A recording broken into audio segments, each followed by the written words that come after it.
Okay, good evening, everyone. This is day four, right, in this week or the new week. I think it's only 3 days we used to have our lectures every week, which is Tuesday, Friday, and Saturday. Okay, good evening, everyone. So, today we are going to be talking about the three arms of any aquaculture business.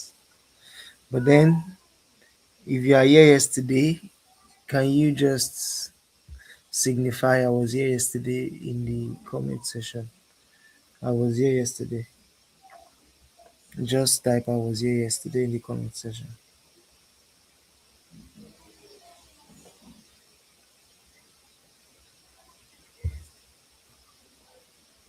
So I think we have four people joining on YouTube. So state your name. Let's know who and who is joining us, um, so that we can be sure we have everyone here. I know I have Aisha here. Then we're still expecting the rest. Please drop that so that we can move faster.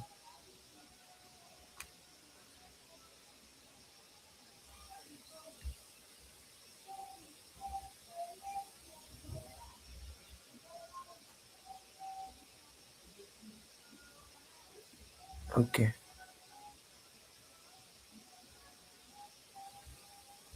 So, Aisha, you're on this call today because it's going to be interactive and we'll be asking questions on what you understand about yesterday. So, yesterday we talked on ecosystem of aquaculture in Nigeria.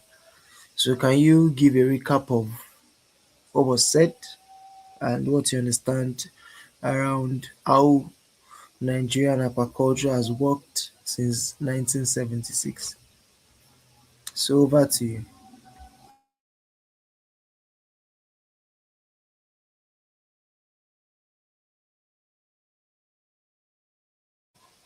Are you there? Yes, sir, I'm here. Sir, please can you come again with the question? I'm having network issues. Yeah, I said we discussed ecosystem of aquaculture in Nigeria yesterday, and I asked if you would give a recap of what you learned yesterday on how aquaculture has been operating since 1976 up to this moment. 1970. Yeah, don't worry about the Okay. dates, but just talk about what you've understood. Okay. So, um, basically, from the last class we held, we discussed about the history of aquaculture and how it started. I can't really remember the date and the specifics, but what I was able to pick, like what really stood out for me was the division in the system, as in having two CAFANs, and that has limited aquaculture.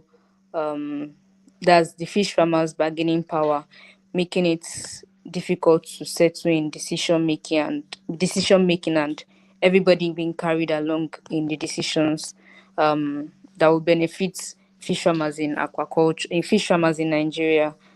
And also what stood out for me would be trends that would be seen in the future of agriculture, which would be the use of AI, the use of AI, smarter aquaculture, and sustainability. So these were the basic things that stood out for me from the last class. Yes, Okay. thank you, sir. Yeah, thank you. That's a good one. That's a good contribution. So, just like you said, right, on the trends, we have smart automation, Internet of Things, artificial intelligence. Those are the things that we are looking at to come up. And you mentioned something important about division of CAFAN and CAFAN. the one with one single F and the one with double F, where it has reduced their bargaining power. So, one thing I just want you guys to understand about the ecosystem of aquaculture in Nigeria is it has operated through association. So, people, farmers, they form association where they operate, right? That it makes it more organized. Like in Ghana now, they don't have that association like we have it here. So it makes everything work better in Nigeria as compared to Ghana. It's just that what is really making Ghana aquaculture so much interesting is the licensing, right? So licensing is a structure that has put order when it comes to aquaculture in Ghana. But when it comes to Nigeria, it's an association structure where some people will come under a single umbrella to be able to access funding, to access credit, to also come and learn about some technical education that are very important. So that is why if you look at every Laska farm meeting in Lagos every month, there will be technical sessions. So they're expected to say, okay, yeah, someone should come and teach us something new. So we keep learning something new, right? From the meeting and the coming together every month.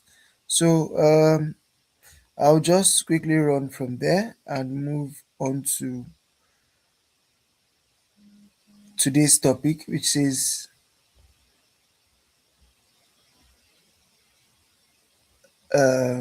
three arms of any aquaculture business. Yes. So the three arms of any aquaculture business and is just something to give us an overview of if you have to go into an agriculture business, you have to understand what are the what are the parts. When we say it means that you can be here, you can be here, you can be there, but all of it still work together. It's just like the arm of is it law now? There's a judiciary, executive, and legislation, right?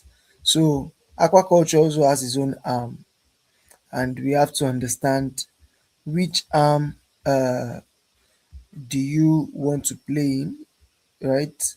And how do you work better there, right? So there was a time I was invited to speak recently, I think at Asha incubation program, and I shared this information with them.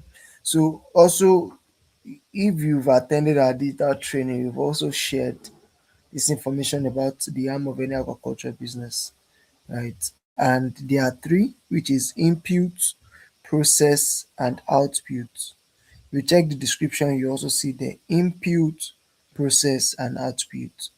So please take notes, write notes down because these are very important details that you need, informations that you need. So input, process, and output. Inputs are the foundation of productions and they determine both biological performance and cost structure. When you say biological performance, is just talking about how the fish is going to come out, or at the end of the day, during your production, it can be processing, right? What's going to be the performance at the end of the day? And the cost structure, how much does it cost you to get that input done? So there are two dimensions I want you to note in this input, and because that's where the control principle matters. We've already discussed about the principles of aquaculture, and control really works when it comes to the input arm, right? So in input, most of the case you have partial control over the input, and there are two dimensions of input. Number one is cost, the second one is quality. So this depends on which value chain of the business you are. We have different part of the value chain. You can be in feed, you can be in you can be a feed producer, you can be a grow out farmer, you can be an hatchery operator, you can be in fish processing, and all of that. So this, like I said, there are two dimensions. Note this, there are two dimensions of input: cost and quality. It depends on how much the input is costing you and what is the quality of input that is going into the business or your production. So, and this depends on which value chain of the business you are, right? So it determines uh, the cost and quality that you'll be getting. If you are in, let's say, grout, the input likely in grout is, I'm going to mention that and I'm going to ask for archery. So the input in grout will likely be number one, your water is one of your inputs. Number two is your feed, right? The feed. Number two is your fish. And number three is your fish, right? Number four is the person that is going to work in the farm, operational input, the labor. They also have an input in the production, right? So that's for growth. Who can mention the input that you need when it comes to processing, fish processing? Uh, Aisha, of course, and Samuel. So Aisha, go first, then Samuel will mention his own. What are the inputs you need when it comes to processing business, fish processing? Okay, so I think one of the inputs you would need for fish processing would be the fish quality itself, like the fish quality when you get it. Then it depends on your technology. That can also be your inputs. Handling too can also be an input, and even the people working with you to process the fish into the final products you want it to be. What else? That's what I think for Okay, now. let Samuel give his own opinion. Samuel, when it comes to processing, what are the inputs you're expecting to have in processing, fish processing? Are you there? She has Okay. said it. Yes, sir. She has said it already. Quality.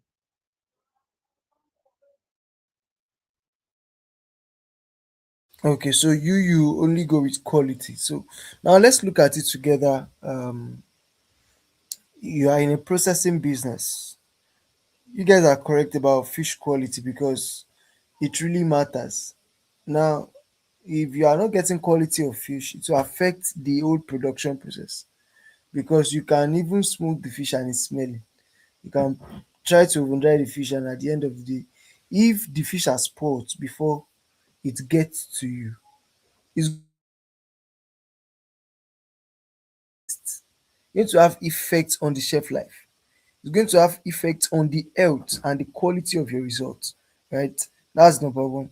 Number two is you also need the raw materials or maybe processing materials like your charcoal, your gas. Those are inputs, right? That you need to also go about the processing um, route, right? And also you need people that are going to handle the operation. That are going to handle the operation. Now that leads me to my next question. When I say that input works in the term of control principle, which of these input factor do you have control over? And which of these do you not have control over? Can you can I shall go first? Which of these do you have control over?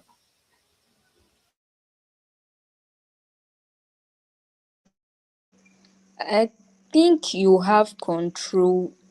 For me, I would say you have control of basically as the fish processor. I would say you have control of most of the things aside the quality of the fish when it gets to you. Aside the quality of the fish before it gets to you, sorry.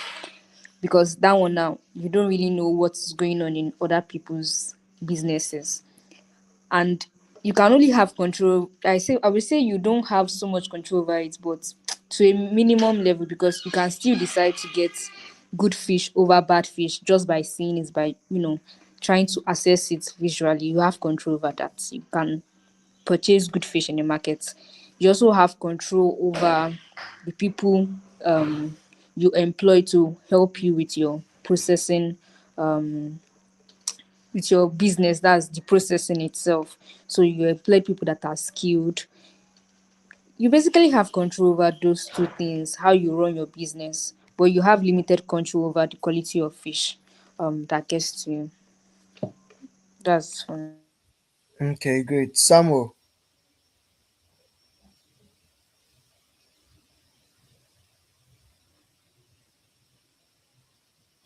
Yes, Samuel, also air your opinion.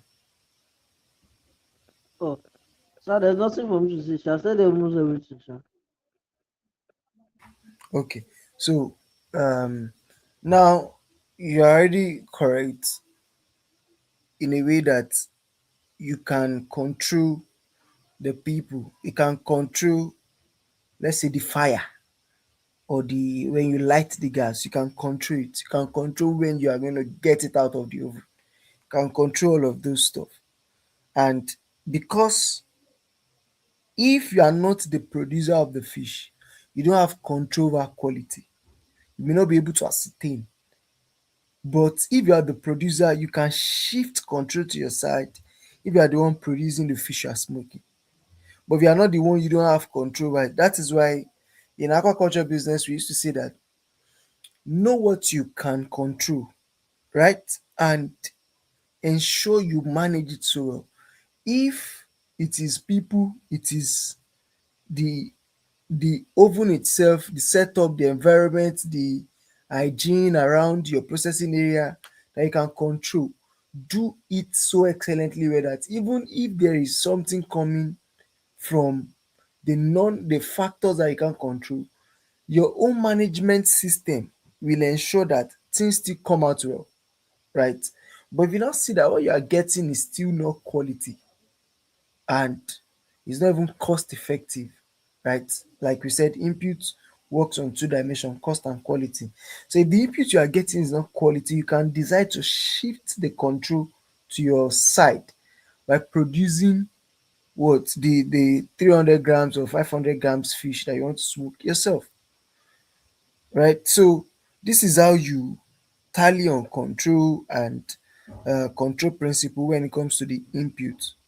So when it comes to the grow out business now, most of the fish farmers don't have control over feed, either the feed cost and the feed quality.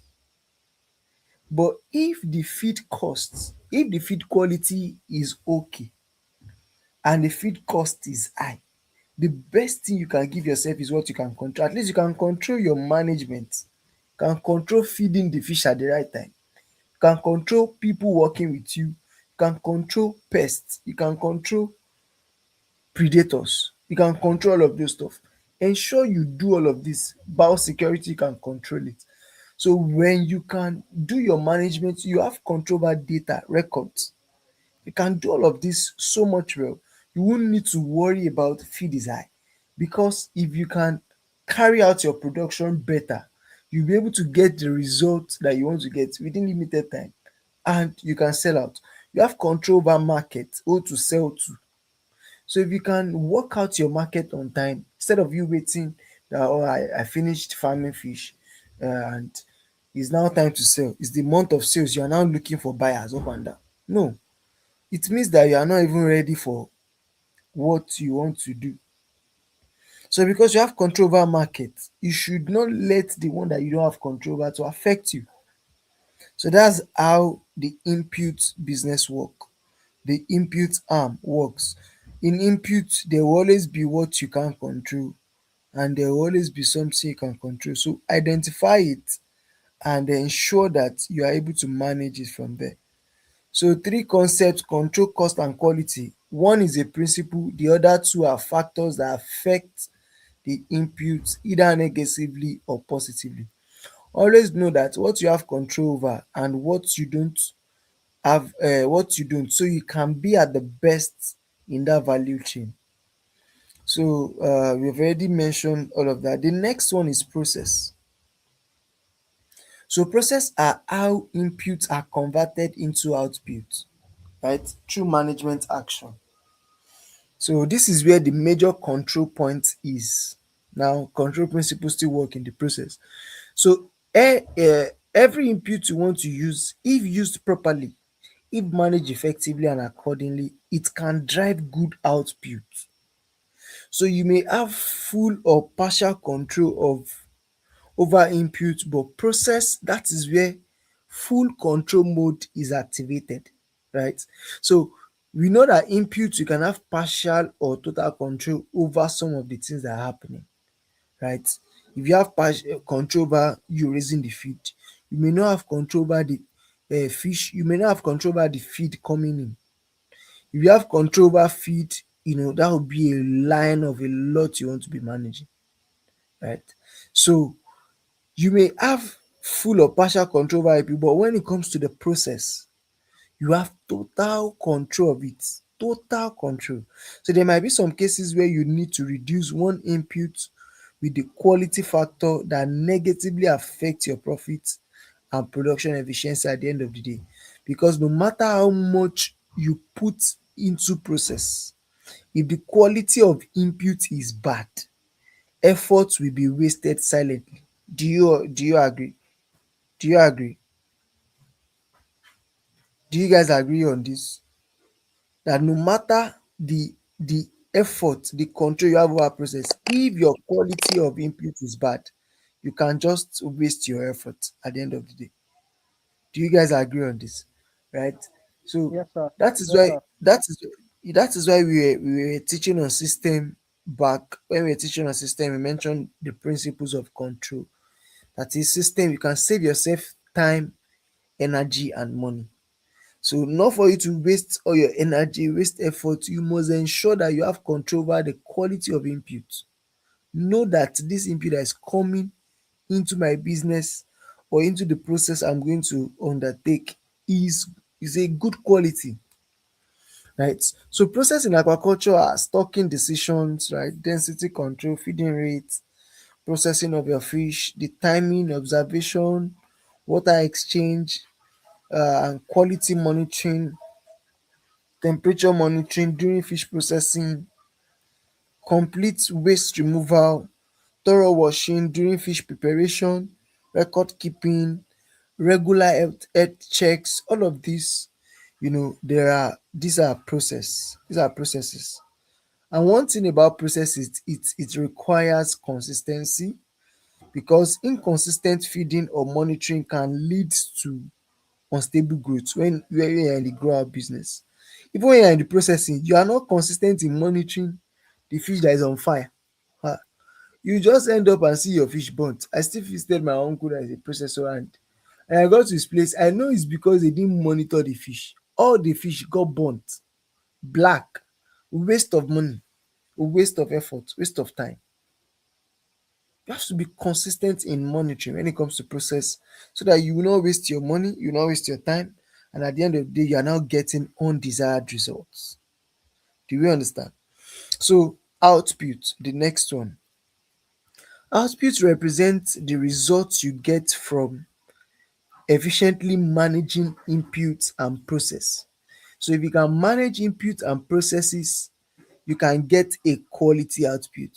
It is the reward of your diligence and consistency, and it is divided into two. In digital training class, digital farm management, we talk about this two major outputs that you have in aquaculture. Number one, primary output is your harvestable fish biomass after month of culture, if it's grow out or maybe production business, right?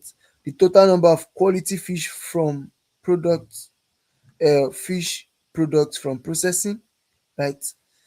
When it's oven drying or when you are doing processing business. Then after 2 or 3 days, and your sales revenue. So maybe you sell. Those are those are your major outputs. Your sales, your fish, the quality fish that comes out of your processing. Maybe there are no one that got burnt in the process.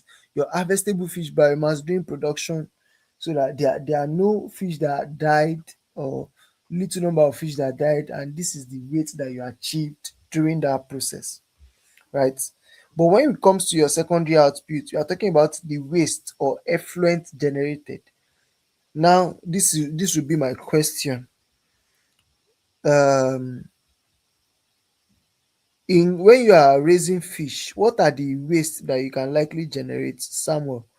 What are the waste that you can likely generate when you are raising your fish in pond or in tanks? What are the wastes? Then I'm going to ask the one for processing from um, Aisha. So, what are the wastes? If you are in the YouTube, type your answer. What are the wastes you can generate when it comes to production of fish in water?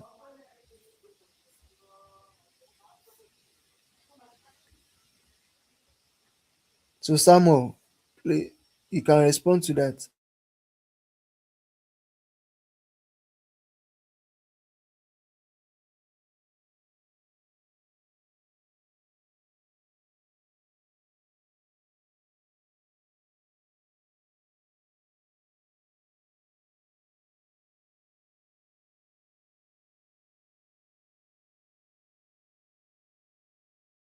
Samuel, are you there? Yes, sir. Yes, sir. Yes, sir. Yeah, I said, what are the wastes that you can likely generate in production of fish? Wastes that you can Um, generate. Metabolic excretions on eating fish feed also with the fish feces. Okay, so yeah, those are correct. Metabolic excretion, that is from fish when they digest their feed, when they have eaten their feed and they digest it, at least they are going to excrete a waste from that metabolic action or metabolic activity. That's also what we call their feces, right? And also the uneaten feed. I think that's the major and largest waste, which are can be categorized as solid waste. These are waste that you can generate from the process. So that waste is your primary, is your secondary output, and those waste you can actually compound and use them as fertilizers. So for processing I want Aisha to mention what are the waste you can likely generate from processing your fish.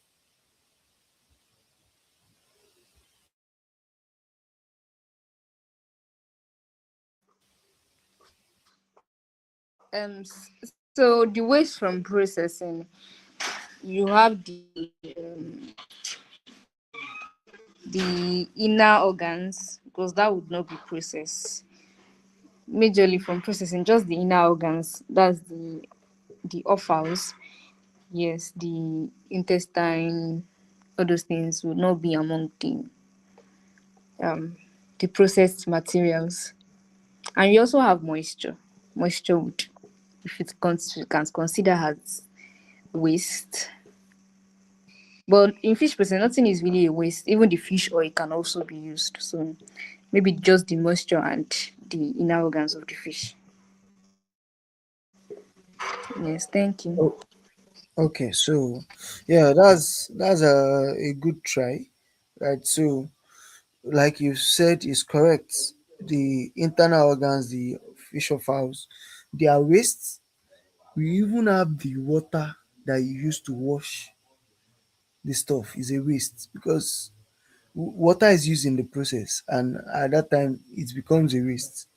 We have the fish blood, right, in the water.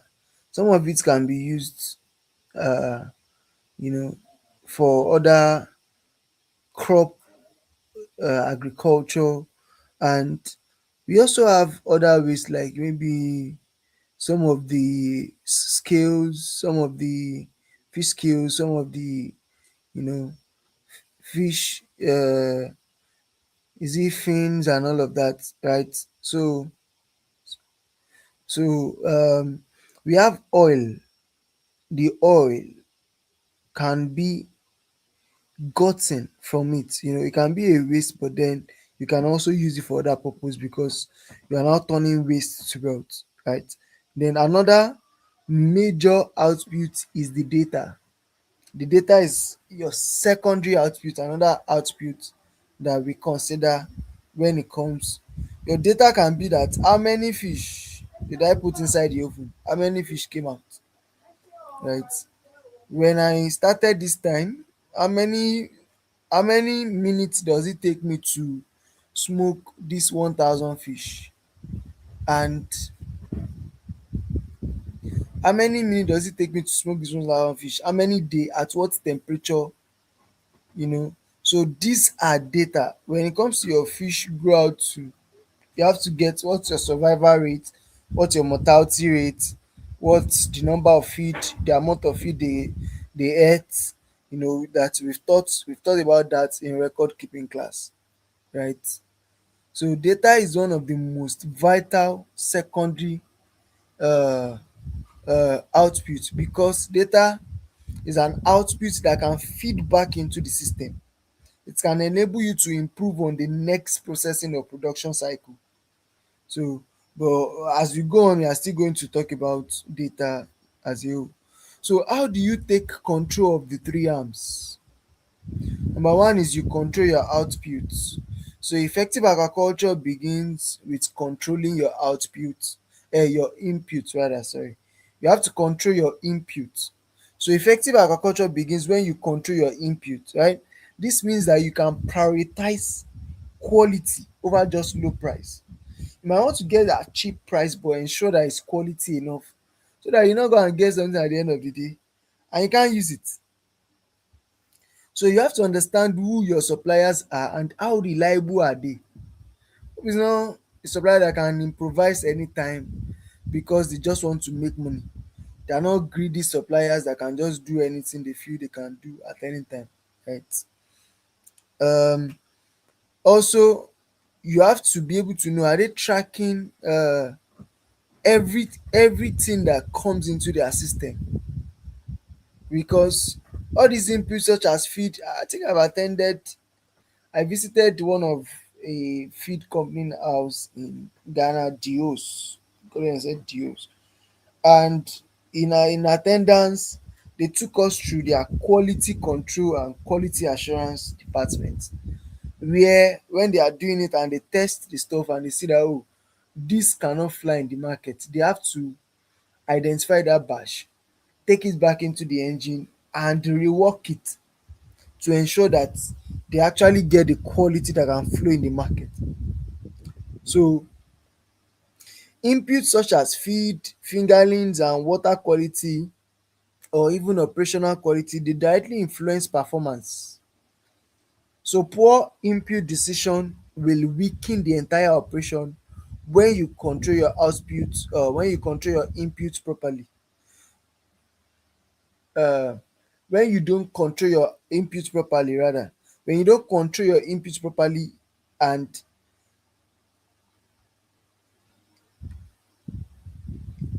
you don't influence decisions that have to do with inputs such as feed, such as your the health of the fish. Most of the time, it's so crazy because I've worked with farmers that got a fish. I think he's one of our first ASS guy, the one that emerged as ASX, when he was trying to get the fish that we promised him. So that time he didn't get it on time.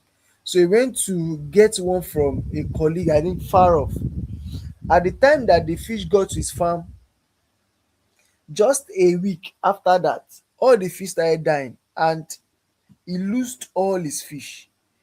Why? Because he could not ascertain. No, he was saying, oh, this, oh, that, but he could not ascertain if the fish was quality, whether they have history of disease or not, and all of that.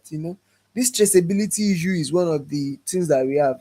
But if you are raising your fish yourself, you can actually know, you did hatchery, you hatch the egg, you can trace the history of the broodstock, right?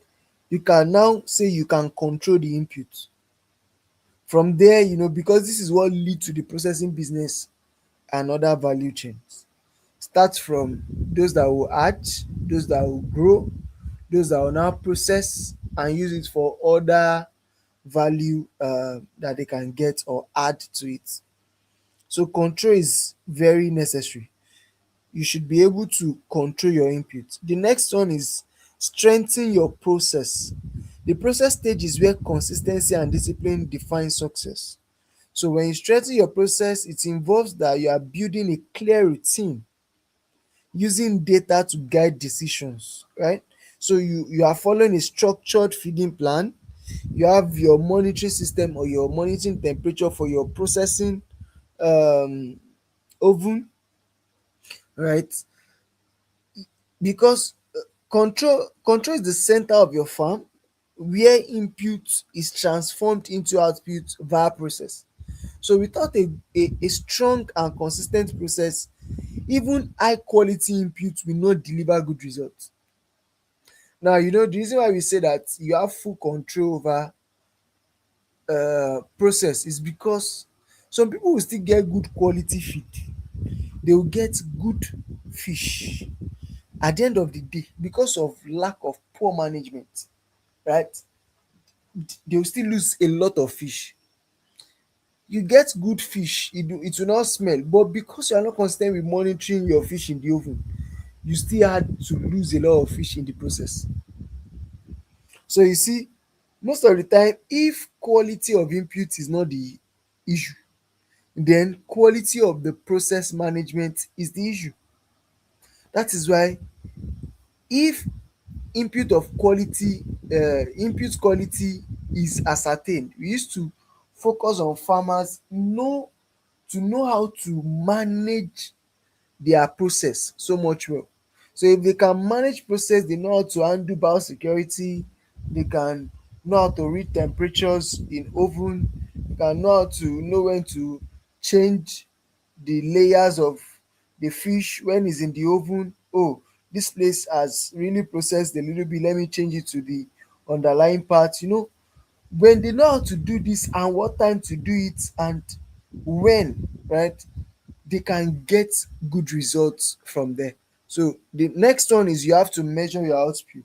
Like we said, output must be measured carefully. uh if what you are building is that you want to improve on your previous process or your previous cycle of processing or production. So this includes, you have to track the fish growth, you have to calculate your cost per kilogram, you have to monitor your revenue and analyze each production cycle. So many farmers focus only on harvest quantity, but true performance comes from understanding the numbers behind production. That's for the production arm. So measurement is what will turn your results into insights. If you don't measure at what time do I use, at what level of heat did I generate, that I had to change the tray, the fish tray, from the down below to the one that is up, changing it to each other. You have to know the timing, set timing. For me now, one thing I used to do is that in school, anytime I'm cooking, I used to set time to know. Oh, so most of the time I used to tell my friend that all this Ghana egg is going to boil in at least maximum 15 minutes. Just give it 15 minutes, you are going to get it boiled to have a good, firm structure. Than if you boil it less than 10 minutes, just know that when you peel it, it's going to scatter. So I had to time it because I was using an electric cooker, and it's timed. So I can really set it to 10 minutes, and I see that after 10 minutes, the electric cooker will go off. I will now remove it and peel it, and I see that it's well done and well okay. If I'm not sure, I will increase it to 5 minutes and say, okay, go again for the next 5 minutes, to be able to show that, yeah, you are going to give me a firm structure. So these are little timing that we can know. Because I was in a field trip to a farm, a farm fish and feed being operated by some Indians. So the man was telling us that in 15 minutes, if something happen within the system and they can't solve it in 15 minutes, there's going to be a breakage. is because they have taken their time to study and take records, measure the time it takes for breakage to happen. Imagine someone that doesn't know that if you experience this, you need 15 minutes to solve every issue that is happening, or else you will lose your entire stock. So that is the importance of taking records and taking measuring data during the process. So a key transformation in mindset is required for success in aquaculture. And instead of focusing on activities like, oh, I bought feed, I sold fish, the focus should shift, you know, to deeper questions such as what is my cost per kg, what is my system efficiency, and where am I losing money, right? So this shift moves the farmer from basic activity to strategic management, where decisions are now driven by performance and outcomes, right? So aquaculture becomes simpler when you view it as a system rather than just maybe you are just farming fish, you are just doing the activity of processing. So you are not just simply raising fish or trying to smoke fish, right? You are managing a system that converts input into profit.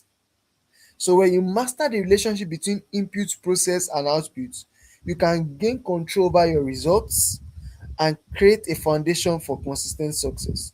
So our time is up. This is 8:44.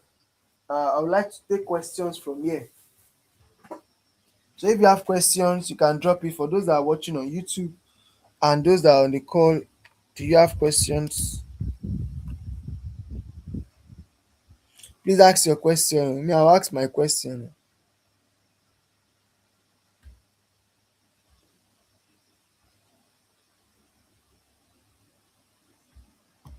No,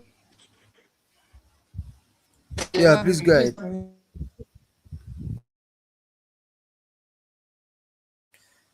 I didn't hear you, Aisha. You were saying something.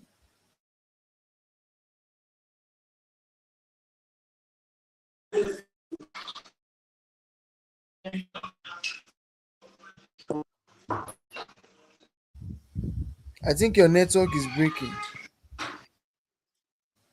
Esther, you're just joining us at the backstage. So, everyone, those that are both in YouTube, the YouTube page, and here, can we type in the comments what two in two sentence or one sentence what you've learned in today's class? What you've learned in today's class. Let's quickly do that in the comment section.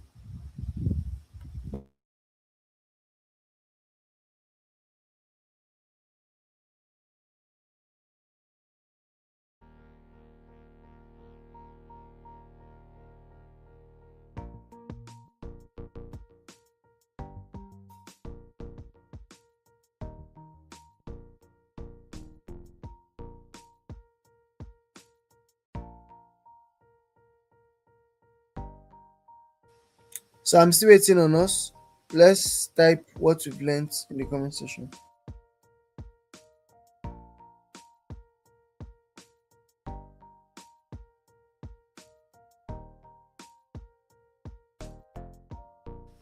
So you can see Tolumeri said, know what you can control in the industry and ensure you do it excellently well.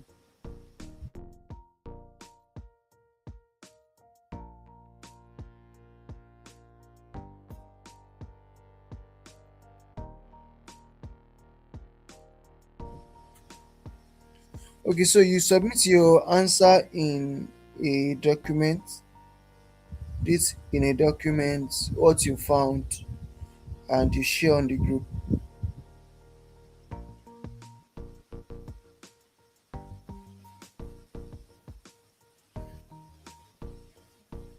So I'm still waiting on others. What do you learn?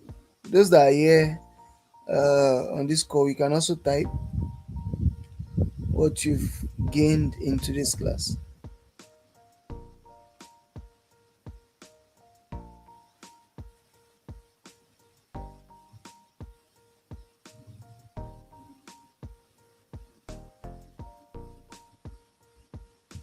I'm waiting on us. So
okay, I can see the topic is the three arms of aquaculture, and they are basically the steps that ensure aquaculture takes place efficiently.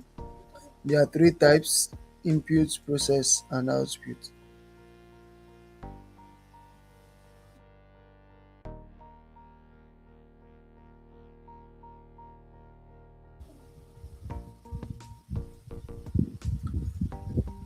I think this is we are going to call it a stop today. While I read the last person, I'm going to read a comment. Aquaculture became simpler from Taakalitu when you build it as a system by mastering the relationship between input, process, and output.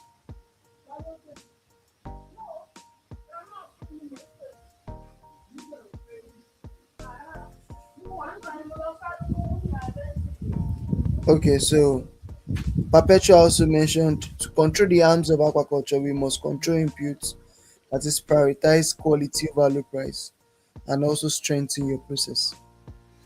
So great. This will draw the curtain. Thank you so much, everyone, for joining today, and see you again on Tuesday. Bye, everyone.